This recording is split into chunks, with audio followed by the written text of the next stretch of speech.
स्मृति जी, पुनः कहती हूँ अध्यक्ष महोदय, शायद अपने ही कोलाहल में सुन न पाए हो। मणिपुर हमारे देश का अभिन्न अंग है, खंडित न था, न है, न कभी होगा। इनके यूपीए के अलायंस के एक नेता ने तमिलनाडु में एक वक्तव्य दिया है। पुनः कहती हूं कि भारत का मतलब मात्र उत्तर भारत। मैं आज गांधी खानदान से, कांग्रेस पार्टी से पूछना चाहती हूं, क्या भारत केवल उत्तर भारत है? अगर दम है तो अपने पार्टनर को मुंह तोड़ जवाब दे, अगर हिंदुस्तान में आस्था रखते हैं। कांग्रेस के एक नेता ने अध्यक्ष महोदय कोर्ट में जाकर वक्तव्य दे दिया कि कश्मीर में रेफरेंडम की तलाशना चाहिए संभावना। मैं आज कांग्रेस पार्टी से पूछना चाहती हूं, क्या उनके आदेश अनुसार ये वक्तव्य कि कश्मीर का खंडन हो, भारत विभाजित हो, क्या ये कांग्रेस के नेतृत्व के आदेश के अनुसार है? अध्यक्ष महोदय, पुनः कहती हूं, हमारे राष्ट्र के संसदीय इतिहास में आज तक भारत मां की हत्या की बात करने वाले कभी भी बैठकर मेज नहीं थपथपाते। कांग्रेसियों ने बैठकर मां की हत्या के लिए मेज थपथपाई है। ये बात करते हैं इंसाफ की, ये चेहरा धूमिल है, ये चेहरा धूमिल है। मैं बताऊं किसका चेहरा है, मैं बताऊं किसका चेहरा है अध्यक्ष महोदय। ये चेहरा है गिरिजा टिक्कू का। सुन लीजिए पंडितों की दास्तान आप भी। गिरिजा टिक्कू का यह चित्र है। 90 के दशक में एक महिला यूनिवर्सिटी में अपना पेचेक लेने जाती है। सारी बातें करूंगी। अपना पेचेक लेने जाती है, बस से घर लौटने का प्रयास करती है।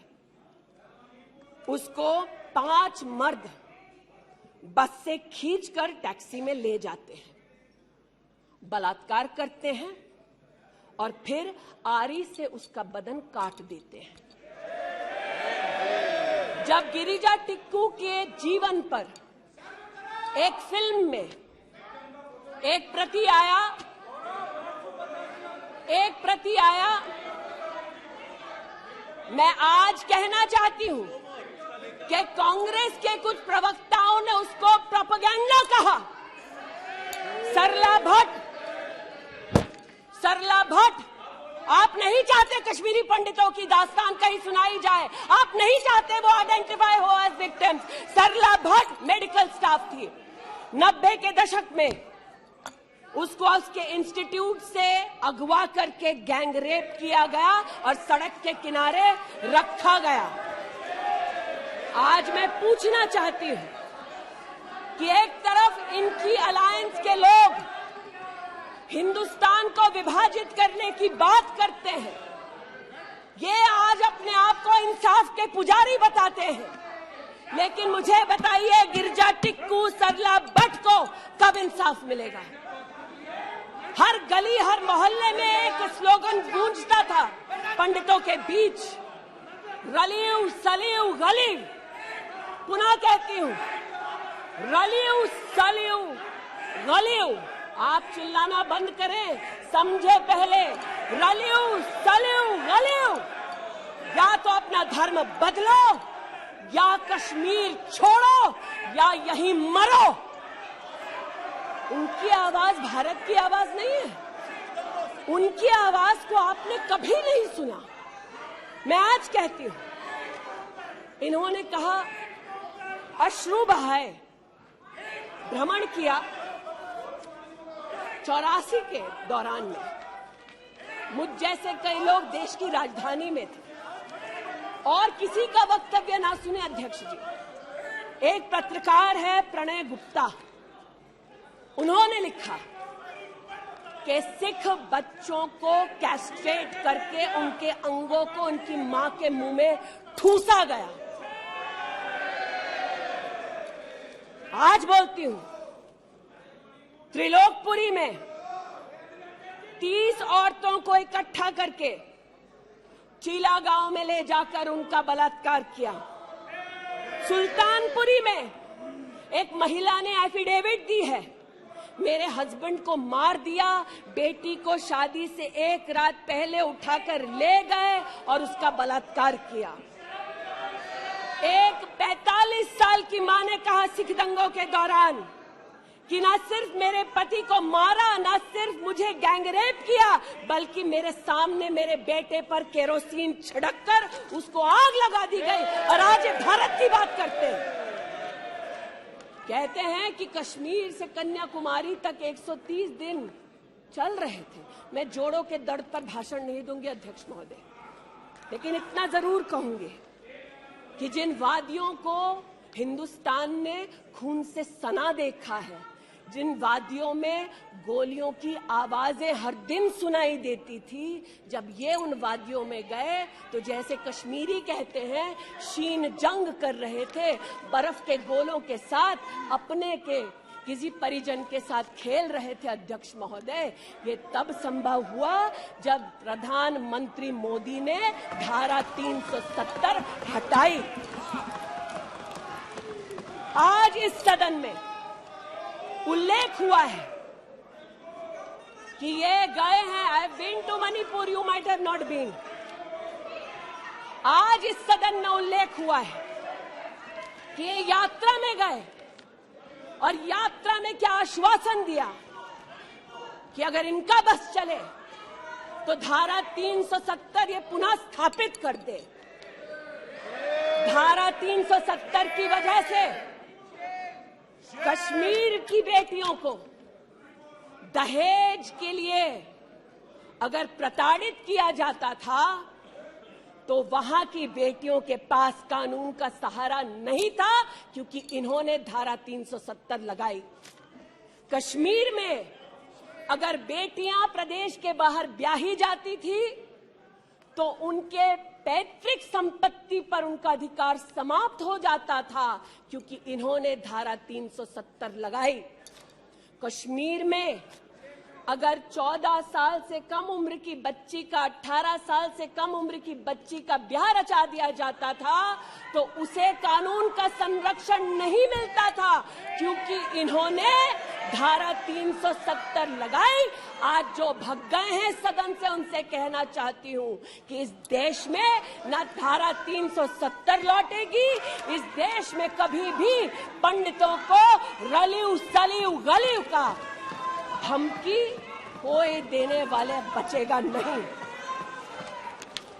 आज कई यहां पर बहनें उपस्थित हैं जो वहां से अपनी आक्रोश को और राहुल जी के प्रति समर्थन को व्यक्त कर रही हैं। 84 के दंगों का विवरण सुनकर, गिरिजा टिक्कू का विवरण सुनकर, और मैंने स्वयं अध्यक्ष जी मणिपुर के मुख्यमंत्री से बात कर त्वरित रूप से वहां पर लोग पकड़े जाएं, ना सिर्फ इसका वहां पर निवेदन किया बल्कि वो लोग पकड़े गए। सीबीआई की इंक्वायरी जारी है। लेकिन जो आज यहां बैठे हैं, मैंने उनसे पूछना चाहती हूं, जो चले गए, उन्होंने कहा वो राजस्थान गए, और राजस्थान में क्या हुआ महोदय? गिरिजा टिक्कू को तो 90 के दशक में आरी से काट दिया गया था। भीलवाड़ा में 14 साल की लड़की के साथ सामूहिक बलात्कार होता है। इस सदन से 2 महिला एमपीज उस परिवार से मिलती हैं। बच्ची जब जिंदा थी गैंगरेप के बाद महोदय, उसे काटा जाता है, फिर उसे भट्टी में डाल दिया जाता है।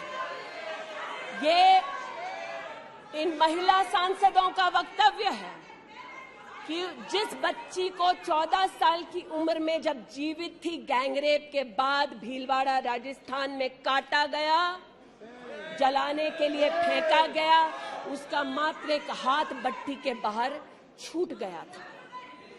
मैं आज पूछना चाहती हूं अध्यक्ष महोदय, ये आज जो जोर जोर से चिल्ला रहे हैं, न्याय की गुहार इन्होंने तब नहीं लगाई जब 60 साल की एक महिला का पश्चिम बंगाल में उसकी नाती के सामने गैंगरेप हुआ।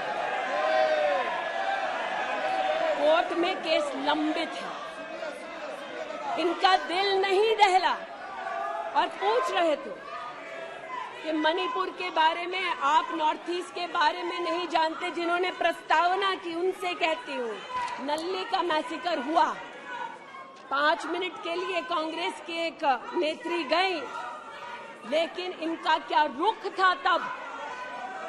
2012 में तरुण गोगोई जी ने स्वयं वक्तव्य दिया है कि दंगे हो रहे हैं, लेकिन कांग्रेस की केंद्र की सरकार ना ट्रूप्स दे रही है, ना इंटेलिजेंस दे रही है।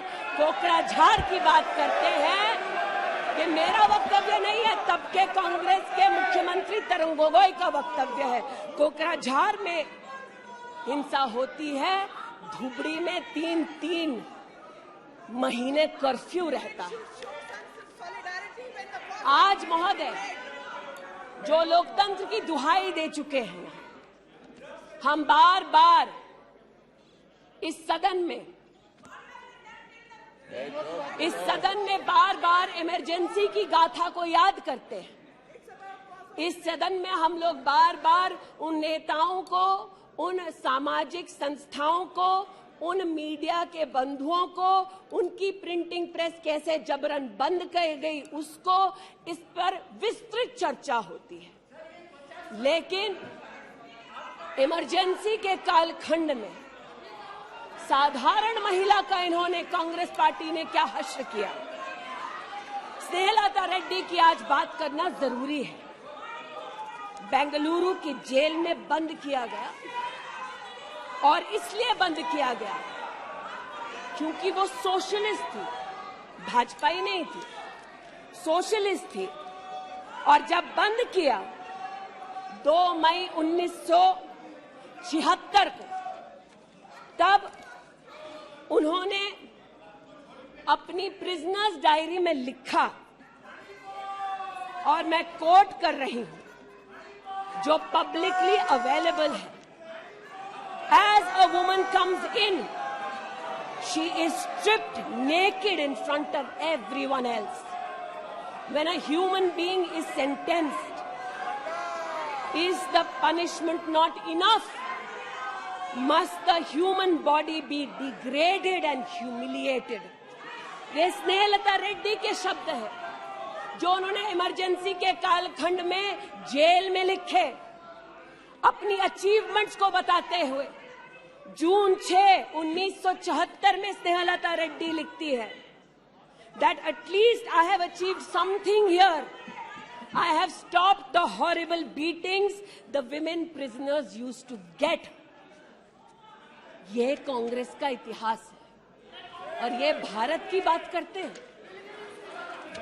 अस्थमा की पेशेंट थी ये महिला, जेपीजी को तो डायलिसिस ना करने दिया, अस्थमा की इस पेशेंट को दवा नहीं लेने दी। वो 2 बार एस्थमेटिक कोमा में गई, और एस्थमेटिक कोमा में जाते जाते जब उनकी हालत बिगड़ी तो पैरोल पर उनको 15 जनवरी 77 में छोड़ा। चार्जशीट में इस औरत का नाम नहीं था, और 5 दिन बाद उनका देहांत हो गया। इनका इतिहास खून से सना है, और जिनकी हत्या हुई आज वो इनको कटघरे में नहीं ला सकते, इसलिए आज इस सदन में मैं उनका नाम ले रही हूं, उनके बारे में बोल रही हूं। चाहते हैं कि मणिपुर पे चर्चा हो, मणिपुर पे चर्चा करने के लिए बार बार पार्लियामेंट्री अफेयर्स मंत्री ने गुहार लगाई, बार बार देश के गृह मंत्री ने कहा, हमारे श्रद्धेय राजनाथ जी ने भी कहा कि आप मणिपुर पे सदन पर चर्चा कीजिए, हम चर्चा के लिए तैयार हैं, भागे ये, हम नहीं, भागे ये और हम नहीं। और भागने के पीछे कारण क्या?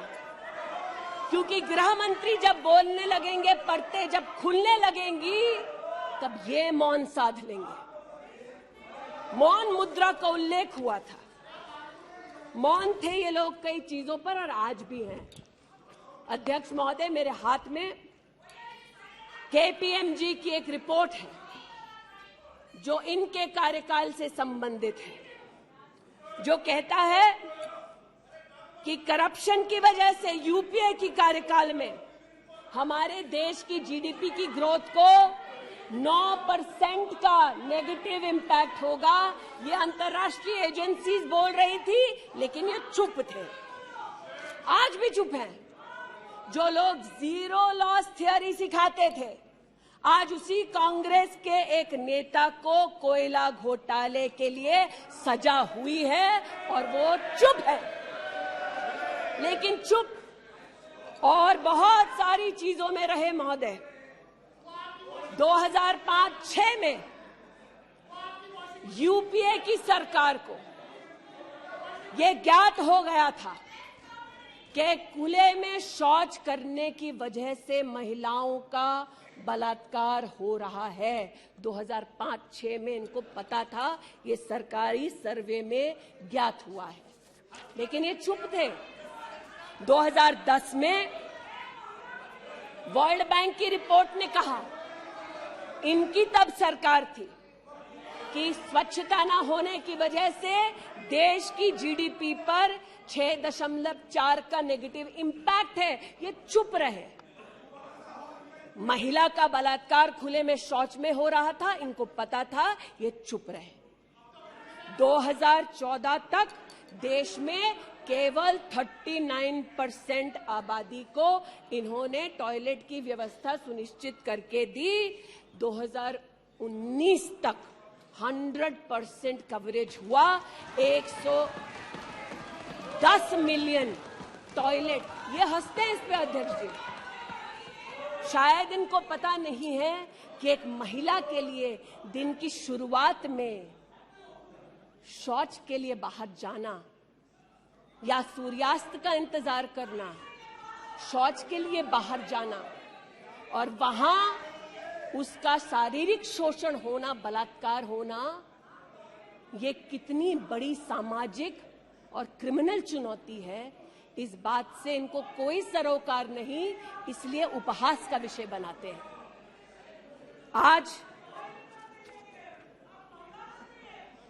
मुझे ये कहते हुए शर्मिंदगी है कि मैं यहां पर कह रही हूं कि खुले में शौच करने वक्त औरत का बलात्कार होता है, ये उपहास उड़ा रहे हैं और महिला उपहास उड़ा रही है। शायद यही लक्षण है कांग्रेस मिथ अलायंस के कि औरत का बलात्कार हो तो ये हंसे, भारत मां की हत्या की बात हो तो ये यहां पर तालियां पीटे, ये कांग्रेस का लक्षण है। इनकी प्रस्तावना के वक्त ये कहा गया कि हम बात करेंगे, मात्र एक व्यक्ति से, हम किसी मंत्री से बात नहीं करेंगे, क्योंकि मंत्रियों की कार्यशैली पर इनको चर्चा नहीं करनी। और शायद सच भी है, इनका अपना अनुभव है कि इनके यहां पावर का केंद्र बिंदु एक था। यहां पर फर्क यह है कि हम सब कलेक्टिव रिस्पॉन्सिबिलिटी के भागीदार हैं। इसलिए आज जब गजेंद्र शेखावत जी के मंत्रालय की ओर से टॉयलेट की व्यवस्था होती है, तो मैं एक महिला सांसद और नागरिक के नाते इनका भी उतना ही अभिनंदन करती हूं जितना कि प्रधानमंत्री जी का। जल जीवन मिशन महोदय, हमारे देश में जब इनकी सरकार थी तो मात्र 3 करोड़ परिवारों तक नलके से पानी पहुंचता था। अब 2019 का आंकड़ा कहता है कि आपने तब तक 9.5 करोड़ तक पानी पहुंचाया और अब लगभग 19 करोड़ 40 लाख 12 करोड़ 40 लाख तक आपका पानी नलके से पहुंच चुका है। लेकिन इनको इससे भी सरोकार नहीं कि अगर टॉयलेट बना, महिलाओं का शोषण कम हुआ, देश की साधारण महिला का सम्मान बढ़ा, तो इनसे इनका कोई सरोकार नहीं। स्पष्ट है, गरीब के घर में नल से जल पहुंचा तो कांग्रेस का उसका कोई सरोकार नहीं। ये स्पष्ट है और सही है। हमारा सरोकार है, देश हमारा है, सेवा हमारी है। आज ये उत्तेजित है कि मैं इस सदन में मंत्रिमंडल के अपने कई सहयोगी साथियों का वर्णन करती हूं। एक ऐसी महिला मंत्री का वर्णन कर रही हूं जो वर्तमान में नहीं है। जनधन के माध्यम से 23 करोड़ महिलाओं का बैंक का खाता खुला। ये इनके लिए कोई मान्यता नहीं रखता, ये मुझे स्वीकार है, ये हमारे लिए अहम है। मुद्रा के माध्यम से 40 करोड़ लोगों को जो जीवन में कभी व्यवसाय नहीं कर पाते थे, जिनके पास कांग्रेस की पर्सनल डायलिंग मशीन नहीं थी, उनको मुद्रा का लोन मिला। 27 करोड़ लोन महिलाओं को दिए गए। महिलाओं को अपना व्यवसाय शुरू करने के लिए 23 लाख करोड़ रुपया सैंक्शन किया गया मुद्रा के माध्यम से। इनका उससे कोई सरोकार नहीं। 8 करोड़ नौजवान हमारे राष्ट्र के इतिहास में फर्स्ट टाइम एंटरप्रेन्योर्स बने। इनका उससे कोई सरोकार नहीं। 1,80,000 अकाउंट्स में स्टैंड अप इंडिया का 40,000 करोड़ का पैसा दिया गया। 80% महिलाएं। एक मिनट प्लीज, क्या तरीका है? वह अपनी बात कह रही है, तथ्यों के आधार पर कह रही है। आपको खंडन करना है तो आप बोलना, जब तथ्यों के आधार पर करना गलत बात है। नो गलत। माननीय मंत्री जी,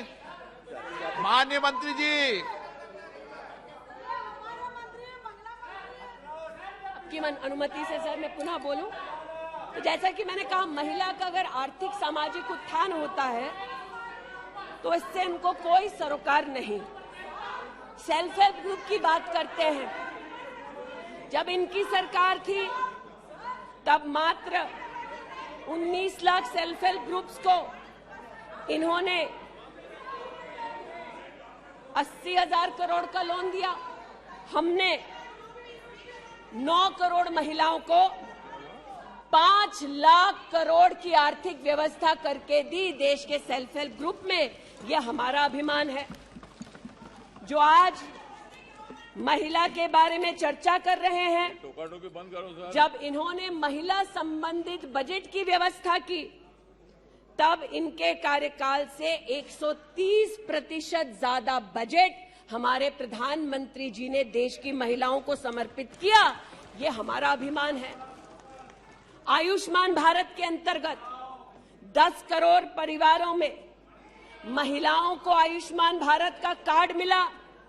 आज तक 2 करोड़ 60 लाख महिलाओं ने हॉस्पिटल वेलनेस सेंटर में सुविधाएं ली। ब्रेस्ट कैंसर में 12 करोड़, सर्विकल कैंसर में 8 करोड़ महिलाओं ने स्क्रीनिंग कराई। इनका उससे कोई सरोकार नहीं, बल्कि इनका उनसे सरोकार है दिल्ली में, जिन्होंने आयुष्मान भारत योजना दिल्ली में लागू ही नहीं की। इनका उनसे सरोकार है। देश में मोदी सरकार में 3 करोड़ 84 लाख घर बने, जिनमें से 2 करोड़ 86 लाख महिलाओं को मिले। इनका उनसे कोई सरोकार नहीं, क्योंकि गरीब महिला लखपति दीदी बन गई, वो हमारा अभिमान है, इनका नहीं। हमारे देश में 8 करोड़ 50 लाख बेटियों ने समग्र शिक्षा के माध्यम से स्कूल में सेवा ली, मुफ्त टेक्स्ट बुक की सेवा ली। बेटियां का ये उपलब्धि हमारा अभिमान है, इनका नहीं। 5 लाख से ज्यादा बेटियों के लिए स्कूलों में अलग से टॉयलेट की व्यवस्था हुई। ये इनका अभिमान नहीं, हमारा अभिमान है। हमें अपनी बेटियों पे गर्व है। 5 लाख दिव्यांग बेटियों को मंथली स्टाइपेंड मिलता है। ये सेवा हम देश की बेटियों को दे सकते हैं। ये हमारे लिए बहुत बड़ा प्रभु का उपकार है।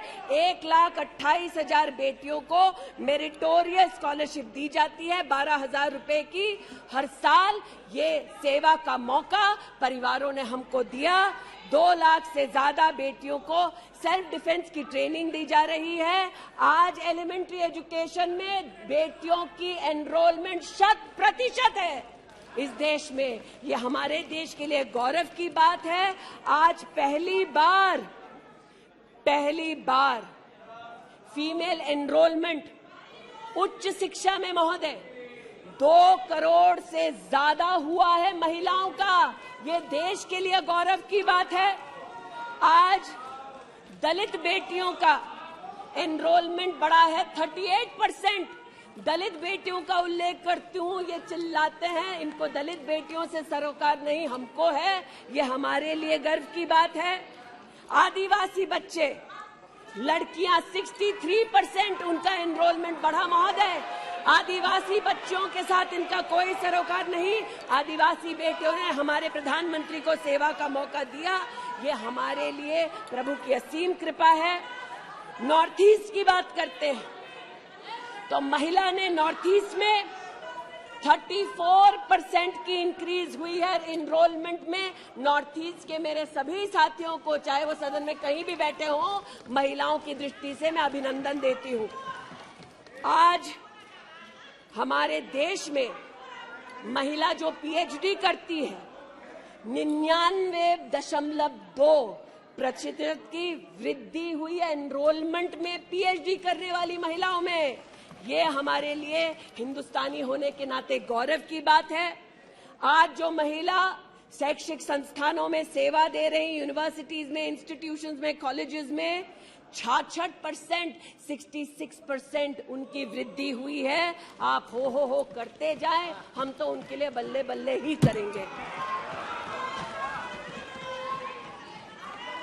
आज मुझे ये कहते हुए खुशी है कि हमारे लेबर मिनिस्ट्री ने कहा है कि ईपीएफ में 28,70,000 महिलाओं ने अब अपने आप को सब्सक्राइबर बनाया है। आज 2017 से लेकर 22 तक लगभग 1400 महिला साइंटिस्ट को भारत सरकार की विविध स्कीम्स के अंतर्गत सहयोग मिला है। आज महिलाओं को मैटरनिटी लीव में 26 हफ्ते की पेड मैटरनिटी लीव मोदी सरकार ने सुनिश्चित की है। आज महिलाओं ने 3 करोड़ बेटियों ने, महिलाओं ने प्रधानमंत्री मातृ वंदना योजना के अंतर्गत 13,700 करोड़ रुपया अपने बैंक के खाते में पाया है। इस सेवा के लिए प्रधानमंत्री जी को आभार और बेटियों का अभिनंदन। आज हमारे देश की बेटियां सैनिक स्कूल में पढ़ सकती हैं। इस ऐतिहासिक निर्णय के लिए रक्षा मंत्री जी, प्रधानमंत्री जी को आभार। आज हमारी देश की बेटियां आर्म्ड फोर्सेस में परमानेंट कमीशन पा चुकी हैं। हमारे देश का गौरव बढ़ाने के लिए ऐसी बेटियों का आभार। आज जो महिला और महिला हक के लिए यहाँ बोल रहे हैं,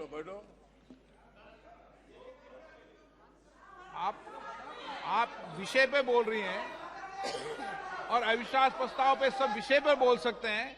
ये तरीका अच्छा है क्या? बोलिए माननीय। वो भी शायद मजबूर हैं, उनको भी रिमोट से डायरेक्शन आया है। इतना ही कहना चाहती हूँ कि आज एक तरफ हमारी बेटियों ने सैनिक स्कूल में, आर्म्ड फोर्सेस में अपने प्रतिभा के आधार पर देश का गौरव बढ़ाया है। दूसरी ओर बिना किसी पुरुष सहयोगी के हिंदुस्तान के इतिहास में पहली बार 4,300 13 मुस्लिम बहनें अकेली हज के लिए गईं और सुरक्षित हिंदुस्तान लौटी। जो महिला हक की बात करते हैं महोदय, उनसे कहना चाहती हूं, महिला हक को संरक्षित करने के लिए जब हमारी सरकार ट्रिपल तलाक के कलंक को मिटाना चाहती थी, तब महिला के हक में नहीं बल्कि वोट बैंक के लालच में इन्होंने सदन की कार्रवाई को त्याग दिया था। आज जब ये महिला सुरक्षा की बात करते हैं महोदय, तो ये कहना उचित होगा कि एक तरफ निर्भया फंड की रचना की घोषणा करते हैं 13 में, एक काम निर्भया फंड में नहीं करते, लेकिन जो निर्भया के बलात्कारी हैं उनको कांग्रेस नित अलायंस के लोग बलात्कारी के हाथ में 10,000 रुपए और एक सिलाई की मशीन देते हैं। आज हमें इस बात का गौरव है कि देश में 42 प्रोजेक्ट्स 5,000 करोड़ की लगभग लागत से भारत सरकार के सौजन्य से बन रहे हैं। जो महिला सुरक्षा के लिए ये न कर पाए, वो आज प्रधानमंत्री मोदी कर रहे हैं। आज integrated emergency response management system के अंतर्गत देश के 983 रेलवे स्टेशन पर महिला पैसेंजर्स के लिए 24 घंटे सुरक्षा का प्रावधान किया गया। आज कोंकण में वीडियो सर्वेलेंस सिस्टम की विशेष व्यवस्था महिला संरक्षण और महिला सुरक्षा के लिए की गई।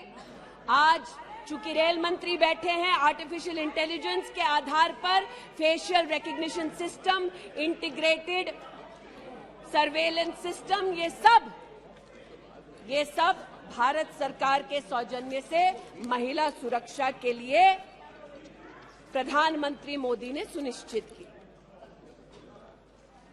एक बात पर मैं आपत्ति अभी दर्ज करती हूं अध्यक्ष जी, कि जिनको आज मुझसे पहले वक्तव्य देने का अधिकार दिया गया, उन्होंने जाते जाते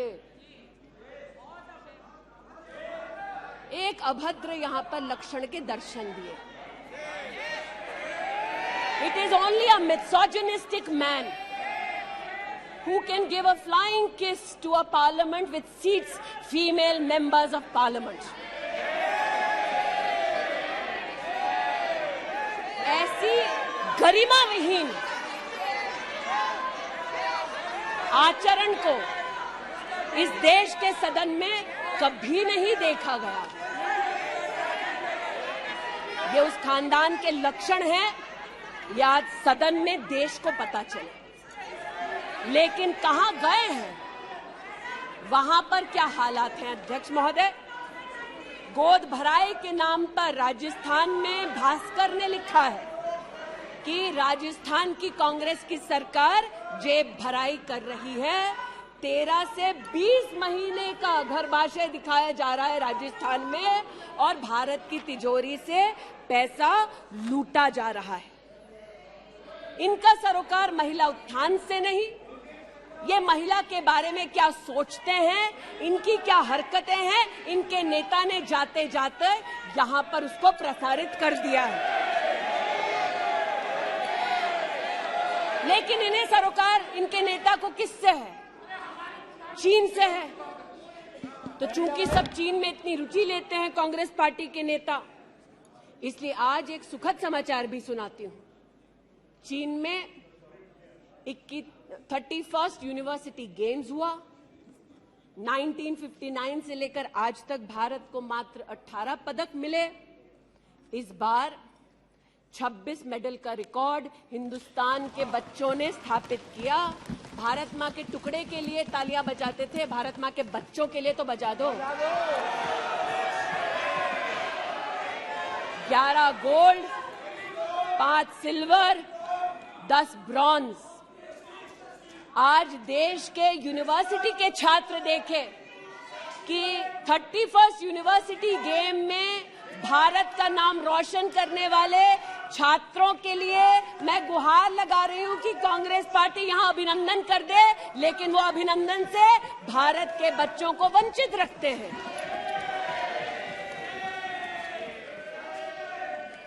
बात अभिनंदन की निकली तो एक वो भी थे जिन्होंने आसमान चीरा और दुश्मन को मुंहतोड़ जवाब दिया। आज जो व्यक्ति यहां पर भारत की आवाज का उल्लेख कर रहे थे, उन्होंने भारत की आवाज में आवाज मिलाकर तब नहीं बोला जब आतंकी हमला करते हैं। उन्होंने भारत के आवाज से अपनी आवाज को भिन्न करते हुए इस सदन में भारत के रक्षा बलों से प्रमाण मांगा इस सदन में। लेकिन प्रमाण क्यों मांगा? क्योंकि कुछ लोगों ने कहा होगा। और प्रमाण मांगने का क्या सलीका है, ये मीडिया के मित्रों के माध्यम से आया है ध्यान में देश के। न्यूज क्लिक की आज बात करना थोड़ा मैं जरूरी समझती हूं। न्यूज क्लिक, नेवल सिंघम कुछ पत्रकारों को हिंदुस्तान में लिखते हैं कि किस प्रकार से हिंदुस्तान के खिलाफ न्यूज सर्कुलेट होनी चाहिए, कैसे चाइना के समर्थन में अलग अलग आर्टिकल लिखने चाहिए और इसे एक बार छपवा दो तो ट्राई कॉन्टिनेंटल पब्लिकेशन इसको इकट्ठा करके फिर काम आगे बढ़ाएगा। मेरे एक पार्लियामेंट्री सहयोगी निशिकांत जी ने इस पर जब विषय उठाया तो मैं स्तब्ध हूं कि कांग्रेस पार्टी ने डिमांड नहीं की कि अगर कोई बाहरी ताकत का पैसा लेकर हिंदुस्तान में व्यवस्थाओं को भंग करना चाहता है, हिंदुस्तान को कलंकित करना चाहता है तो उस पर कार्रवाई करो। ऐसा कांग्रेस का पक्ष नहीं था। कांग्रेस ने पक्ष ये लिया कि जो निशिकांत दुबे के मुंह से शब्द निकले हैं उनको एक्सपंज कर दीजिए। लेकिन ये जो ट्राई कॉन्टिनेंटल पब्लिकेशन है महोदय, जिसके बारे में ना आप ईडी को माने, न्यूयॉर्क टाइम्स को माने, वो ट्राई कॉन्टिनेंटल पब्लिकेशन के जो मुख्य रिसर्चर हैं उनके वक्तव्य को कांग्रेस पार्टी अपने ऑफिशियल फेसबुक पर क्यों डालती है, ये मैं पूछना चाहती हूं।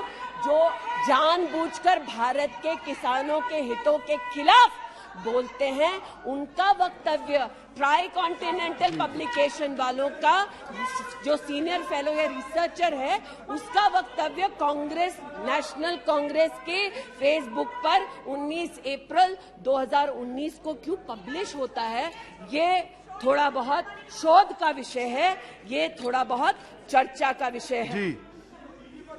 आज मैं ये कहना चाहती हूं कि जब प्रस्तावना हुई,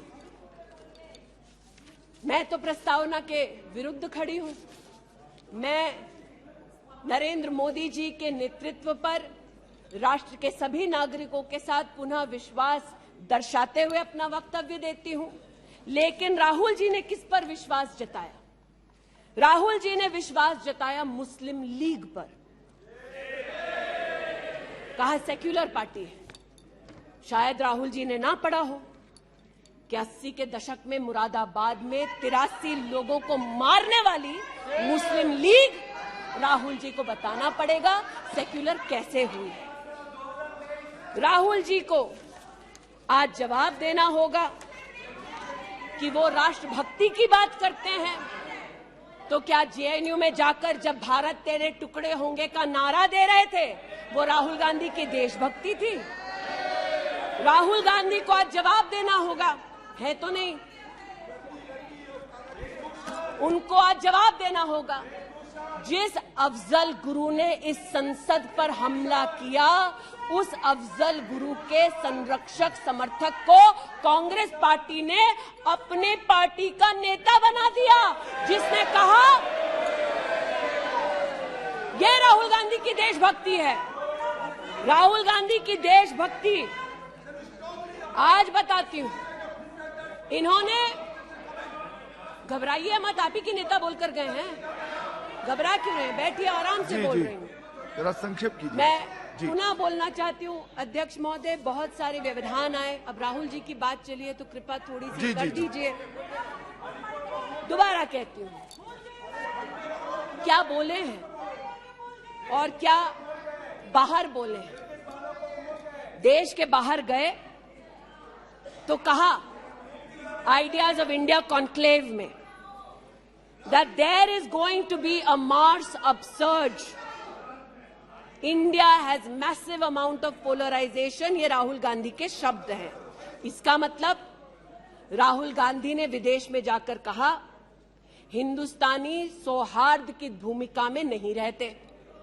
राहुल गांधी ने कहा कि हिंदुस्तानी भाईचारे में इतना विश्वास नहीं करते because there is a massive amount of polarisation. और राहुल गांधी ने कहा there is going to be a mass upsurge. Now the question is, how can the opposition effectively use the upsurge to change politics? मतलब उन्होंने कहा कि देश में उथल-पुथल होगी। मैं स्पष्ट करना चाहता हूं, विपक्ष इस उथल-पुथल को कैसे इस्तेमाल कर सकता है, ये मैं सोच रहा हूं। फिर उनका शब्द है देश में केरोसिन फैला है, हमें एक चिंगारी की जरूरत है। आज पूछना चाहती हूं, माचिस ढूंढते ढूंढते राहुल गांधी कहां गए? अमेरिका गए? तंजीम अंसारी के साथ, जो पाकिस्तानी इमाम जावेद अहमद के साथ ताल्लुक रखते हैं, अमेरिका में अपने कार्यक्रमों को उनके साथ करवाया। राहुल गांधी मिन्हाज खान, जो हिंदुस्तान के खिलाफ आवाज बुलंद करते हैं, उनके साथ उन्होंने मीटिंग की।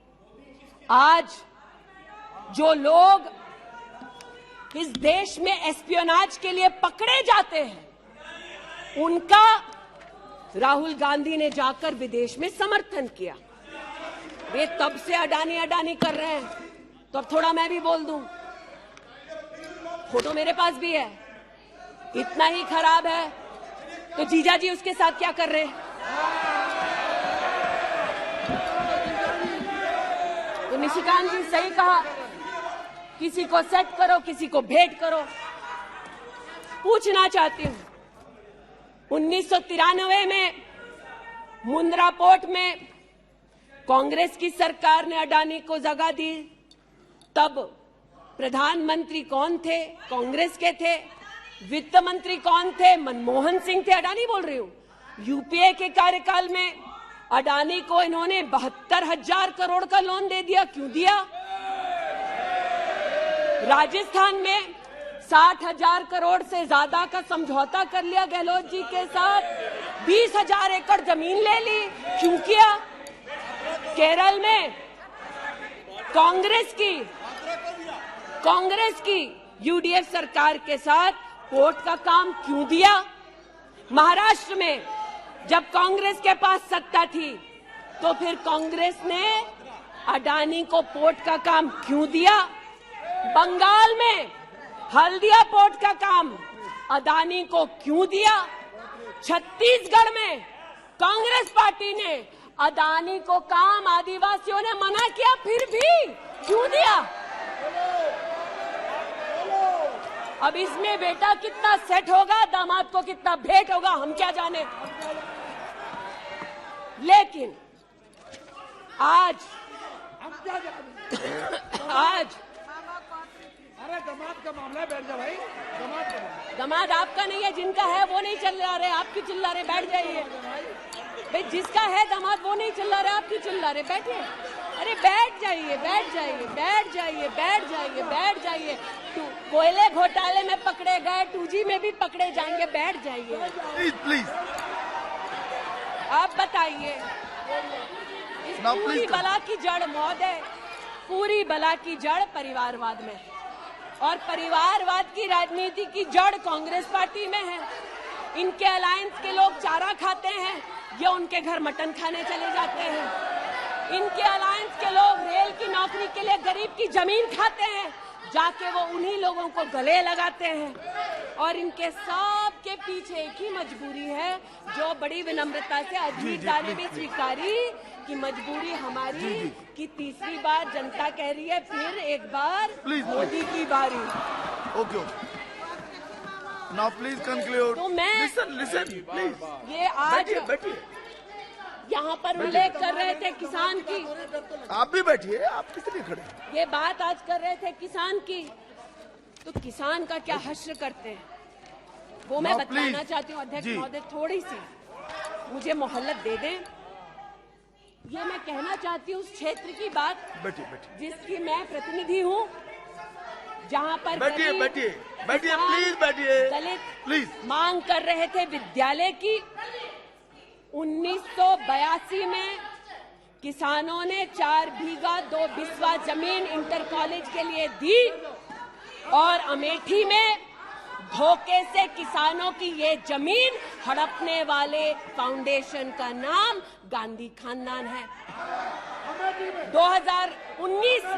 2016 में राहुल जी दौरे में गए तिलोई, वहाँ पर लोगों ने कहा 200 छात्रों ने सुनिए कि जमीन वापस कर दो, हमारे लिए कॉलेज की व्यवस्था करो। इन्होंने अपने अलायंस पार्टनर के साथ उन छात्रों को जेल भगा दिया।